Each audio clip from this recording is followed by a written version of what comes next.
Okay, so we're in the UK now, which is going to be interesting because we have to drive on the wrong side of the road. Well, the left side of the road. I don't want to say the wrong because for some people, this is the correct side of the road. Not for me, though. This is not the correct side for me, so it's a little bit confusing. I have to admit it. Okay, so we're going Southampton on the the A259. That's weird. One direction's an A20, the other one's a 259. You don't think it would be like the 25 or something? Yeah, okay. I believe, yeah. Far left lane. This is a little bit of a mindfuck. I wonder how people... I mean, I guess in real life, it wouldn't be... I don't know.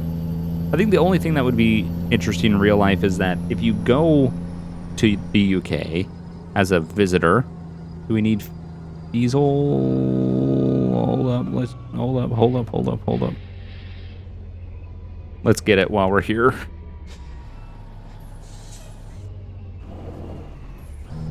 Yeah, we're gonna get some diesel while we're here. Just because we're not sure when we're gonna see it again. So we were at half a tank, but let's just fill up now. But anyway, I was saying, if I were to visit the UK as an American or somebody else, well, you know, pretty much like every other place that doesn't drive on the left side, I think the weirdest thing would be that in the UK, from what I understand, like 90% of vehicles, or pretty much in Europe, like 90% of vehicles are manuals. That's why the lights go red, amber, and then green, is so everybody can, you know, get into gear and then start going. To my understanding, that's what I, you know, think is what it is. But if I were to go over there, the weirdest part, I don't think would be driving on the left. I think it would be sitting on the right and having to shift with my left hand, I think would be the strangest part. Because, you know, I can drive a manual, that's not a big deal. It's the fact that I shift with my right hand. And to shift with my left, I think would be the weirdest thing. I think I could adjust to driving on the left. It would be shifting with the left hand, I think would be the strangest thing for me. But then again, I don't know. If anybody's ever done that, you know, have had to drive maybe, you know, if you're used to left-hand drive vehicles and you've had to drive a right-hand drive that's a manual, I don't know. Let me know how that is, or vice versa, other way around. Let me know if it's kind of confusing. But that's what I think I'd be hung up on. Not so much driving on the other side. I think that would be pretty easy. I might forget the initial, like, pulling out of, like, a motel after sleeping the night. You pull out on the wrong side of the road, you see a car, and you're like, whoops. They should put, like, country flags on, like, rental vehicles. So, like, when you rent something, if you're in the UK, they put, like, an American flag on it or something. So it's like, this guy might drive on the wrong side of the road, just for a little bit, and just until he realizes that he's not doing the right thing. Like, just give him a little break there. Another thing that I've noticed is, you know, like, motorcyclists, or I think it's, ooh, Jesus. Okay, sorry. I think another thing that I've noticed is motorcyclists have to put, I think it might be everybody, but learners have to put a P on their vehicle. That seems weird to me, because, I don't know. In America, when you're driving and you're a new driver, and people find out that you're a new driver, especially other motorists that don't know that you're a new driver for whatever reason, like when you see a student driver car around, you know, you instantly look at it and go, oh shit, this person doesn't know how to drive, and I'm near them, I want to get away from them. So I could imagine having all these P's on all these cars and motorcycles and going, shit, this person's new to driving or riding or something, like, I don't want to be near them. Like, I don't know, it just seems weird to advertise it like that. I don't know. Maybe then again, they're doing the same thing like I just said. Like, instead of putting a country thing on there, like, hey, this guy might not know what he's doing, same thing. P, and just like, hey, he's learning, he might not know what he's doing. He might mess up. I don't know. Maybe it's a good thing. It just seems weird to draw attention to it like that. Got a speed camera here, so I'm going to slow down. I don't know what it is. Well, a little faster than whatever we were at. So yeah, I don't know. Just me talking about literally nothing. Nothing ever gets actually discussed here. But yeah, so it's I can't stop thinking about American Truck Sim. Just knowing that it's so close, and now, you know, every time I drive this truck and Euro Truck, I just think, oh man, American roads happening. And I just go, so close. I just can't stop thinking about it. Right around the corner. But then again, I also have LSPDFR 0.3 to think about, so lots of new stuff going on. So, I don't know. I mean, the time will fly by. I know it will, but... Okay, I'm going to change lanes. Just to kind of get around these people. But yeah, so the time will fly by. I know that. That's not going to be that big of a deal, but... Just thinking about it all the time, like... Especially when it's like, oh, I should record a Euro Truck. It's been a while, or I want to finish off this run, or whatever. Or now that I'm driving a truck, I'm like, oh man, it would be so nice if this is American Truck Simulator. Eventually, soon, it's coming up, really soon. You know, and as these videos progress, the longer I record, the more videos I get, the sooner it's gonna get by the time you guys see these videos. So, Jesus, everybody exited there. Holy shit. Yeah, so it's gonna be, you know, even sooner now, because we're in the second episode now, so it's gonna be what, less than 2 weeks now? So, man, crazy. I'm excited to drive some day cabs. I'm excited to get some Freightliner Cascadia or a Century, one or the other, day cab. Super excited for that. I believe they said that they were gonna start immediately working on American Truck Sim multiplayer. So that's gonna be interesting. I'm excited to see when that starts. I remember they're probably gonna have the same bugs as they did with ETS 2 multiplayer. I remember in the beginning, there were a lot of things that were not synced. Blinkers were not synced, headlights were not synced, wheels spinning was not synced, there was no drivers, there was a ton of things that were not synced, but they were constantly updating that thing, and they really made it good. So that gives me a lot of hope for ATS multiplayer. But we're gonna have to go through that stage again where things aren't synced. That's just gonna happen. But we'll have to deal with things not being synced in the very beginning. But if it's the same people working on the one ETS 2 multiplayer, then oh, that thing will be updated so quick. It's unbelievable. I remember in the very beginning stages, every single time, you could literally be playing the game, log out for whatever reason, try to log right back in, and there was another version. And you were like, what? It was ridiculous. But it's good. They're staying on top of it. So, I'm excited. I'm really excited. And I know some people get upset when I talk and they're, stop talking about American Truck Simulator. I'm sorry, I'm excited. I'm not going to not talk about what I'm excited about. So, we'll see. Only a matter of time. Like I said, the time will fly by. If you don't think about it, it'll fly by. Do I want to get in that lane? I don't really know. No, we got a sharp corner coming up.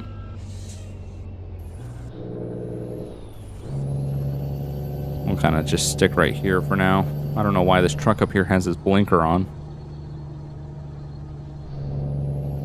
Does this guy have his blinker on? Nope. That truck up there had his blinker on. It's weird. I haven't hauled cars in a long time. I should haul some cars. I think that'd be cool. Yeah, I haven't done that. Yeah, I'm really looking forward to day cabs. I like day cabs a lot. I don't know why. I really don't. It's a weird thing. It's just that when you live in a city, you know, in a populated area, you do see sleepers. You know, you do. But kind of in the city and stuff like that, when you start getting in more of the populated areas, what you start seeing more often is day cabs. You know, truckers that are, oh, dick, this is probably its own, yep, it's its own exit. You know, truckers that are just doing day routes real quick. So I don't know. There's something about seeing those all the time where I'm like, man, those look really cool. But eventually I'll get a sleeper. I don't know. I want to see what they have. I want to see, because I'm pretty sure they got the licensing for Freightliner for Mercedes. Pretty sure they got the licensing for that. And if they did, then it's done. I'm buying a Freightliner Century or a Cascadia, and that's it. That's the only truck I'm ever gonna buy. But if they didn't, they're probably going to have a knockoff that's going to be relatively close, so there might be a mod involved. I kind of don't want to do modded trucks, though. That's the biggest thing. With ETS2, you kind of have to do modded trucks if you want to get anything American. I mean, there's nothing American in Europe. You can't go to a Volvo dealer and buy a VNL, 660 or whatever. Holy bump E. Holy shit, dude. That got real quick. I thought we were about to go off the road. That got super bumpy and steep, like really quick. Wow. Okay, you have to yield or do I have to yield? I don't know. I didn't yield, so... Oh shit, I'm on the wrong side of the road. Where's that American flag when you need it? Let's stick one on my truck because I'm fucking... Well, the Route 66 works, I guess. But yeah, so I'm pretty sure they got the licensing for Mercedes. So I'm hoping that there's Freightliners in there, or if they didn't get it, they'll put something like, a Freakliner or something that's very close that what it is, but they're avoiding the license. But then they'll have Peterbilt and Kenworth, and I don't know, man. I think I'm really... Okay, my favorite truck is a Freightliner Cascadia or Century. I like them both equally. They're awesome. So if they have that, it's a done deal. I'm buying one of those for sure. If they don't, I'm probably going to go Peterbilt. But I'm definitely going to look at the Kenworths because the Kenworths are pretty awesome. Like this. This is a pretty nice truck. But I want to stay away from modded trucks, like I was saying, because modded trucks, it's all...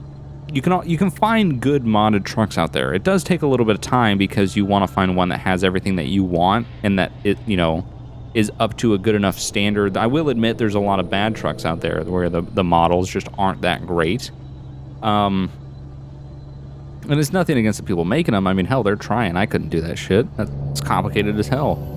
But, when you have people that do it for a living, like developers, like all the ETS2 trucks, all the European trucks probably look perfect down to the T. Literally every gauge working, every, switch moves, all that stuff, because they make it. The developers make it. When you have a person making something, yeah, sure, they can make something really, really well, but they can also make something that isn't. So you can find a really nice modded American truck. The only thing is, there's always that kind of one or two things that, you kind of hate. This truck, a good example, really nice truck. I really like it. I love that the gauges work. The interior is not bad at all. The outside looks really good. The only thing I wish you can get rid of is the Route 66 sticker on the window. That's it. Other modded trucks, sometimes the mirrors are really messed up. They're kind of like GoPro wide-angle fisheye lensed, so it's really hard to use them because you can't judge how close things are. So yeah, I don't really want to mess with modded trucks. And the one thing that I'm going to have to start doing is I want to make sure that all the default trucks in ATS have a J&B trucking texture for them, day cab and sleeper. So that way, and even trailers. So that way we can release that, and if you want, you can install that into your game and you can run as a J&B trucking driver. And we don't, the thing, it was hard to do it for more than just one or two vehicles in ETS2 because a new mod would come out. And it's a whole new truck to texture. It's not a thing that, I mean, you could transfer it, but it's just a whole new thing that you have to do. So it was hard to stay on top of it. If we just add textures to the stock trucks, then you can drive Peterbilt, Kenworth, Freightliner, whatever you want, and there will be the option to put in J&B trucking texture on it. So that's what we're going to try to do. We'll see if we can do that. I think that'll be really cool. A texture that would work whether you're running a day cab or sleeper. So that's something that we're going to work on. I know Jeff mentioned that he wanted to do that as well when it came out, so I'll definitely have to talk with him again about doing something like that. So, yeah, I want to use the trucks that the developers made, because when you get inside the European trucks that they've made, you go, wow, man, these things are just really well put together. I love just everything works. It looks perfect. You know, it's just so nice. So, yeah, it's nothing against modelers. I mean, there's some really nice truck mods out there. But it's not the same as a developer. That's all. So yeah, I'm excited to see the amount of accuracy with the truck mods that the developers make.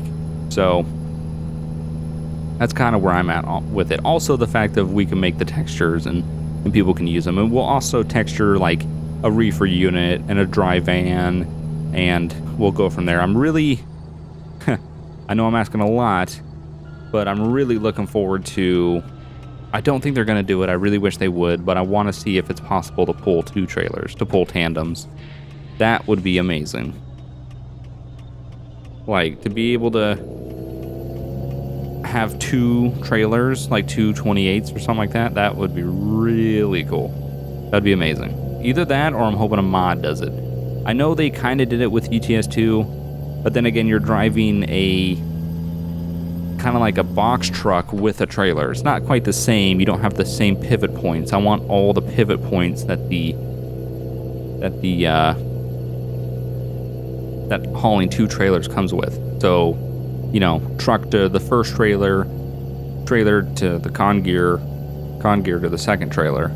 You know, all those pivot points. Obviously, they would have to work out something with dropping all those trailers off, but I think it could be accomplished. So maybe one day I'll fulfill my dream of driving 2 trailers. That'd be sick. That'd be amazing. But we'll see.